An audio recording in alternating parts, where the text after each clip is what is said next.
Eu não sei o que fazer. Você sabe sim.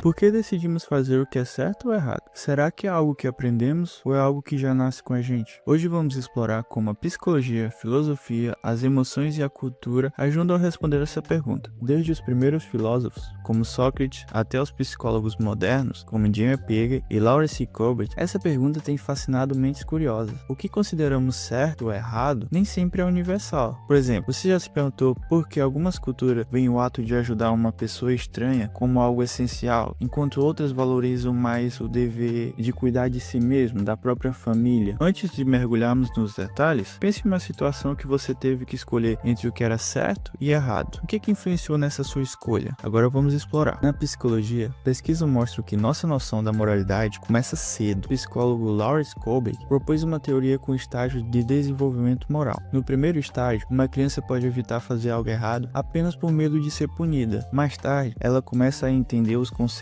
mais abstratos, como a justiça e o dever. Mas como que essas escolhas se manifestam na vida adulta? Vamos a um exemplo prático. Imagina a seguinte situação. Você está caminhando na rua, uma pessoa passa por você e deixa a carteira cair, mas ela não percebe. Você pega a carteira e devolve para ela ou você fica com ela? No famoso experimento, o dilema do bonde, as pessoas escolhem entre salvar 5 pessoas ou uma. Por que tomamos decisões tão diferentes diante do mesmo problema? E como nossas experiências de vida moldam essas respostas? Adicionando a isso, pesquisas mostram que nossas escolhas nem sempre são racionais. Muitas das vezes, a influência de onde a gente mora, onde a gente nasceu, o ambiente, ou até mesmo pelo estado emocional, influencia bastante. Agora vamos para a filosofia. Sócrates acreditava que o bem é algo que podemos descobrir pela razão. Já Kant dizia que nossas ações devem seguir princípios universais. Por exemplo, se mentir é errado, então não podemos mentir mesmo que a situação seja extrema. Por outro lado, há os utilitaristas, como Jeremy Bentham e George Stuart Mill, que dizem que o que importa é o resultado. Ações são boas se trazem felicidade para o maior número de pessoas. Vamos refletir sobre isso com uma situação hipotética.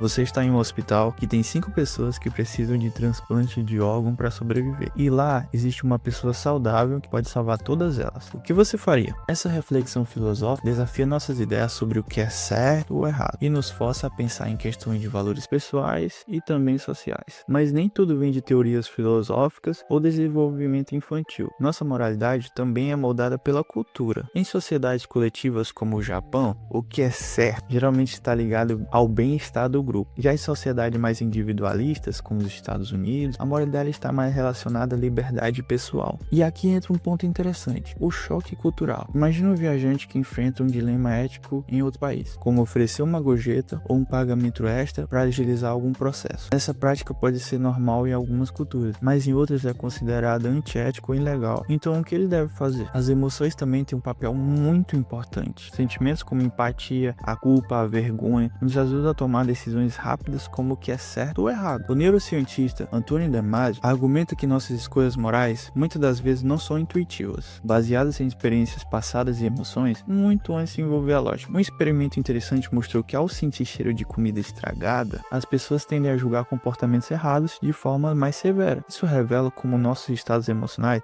podem influenciar até mesmo na nossa ética. A jornada para entender o que é certo ou errado, ela é complexa e única para cada pessoa. Psicologia, filosofia, cultura e emoções se entrelaçam para mudar nossas escolhas. Agora queremos saber como você decide entre o certo e o errado. Compartilhe aqui embaixo nos comentários e vamos continuar essa conversa. Inscreva-se no canal para mais conteúdo sobre comportamento humano, moralidade, analisado por meio da psicologia e filosofia. Um abraço.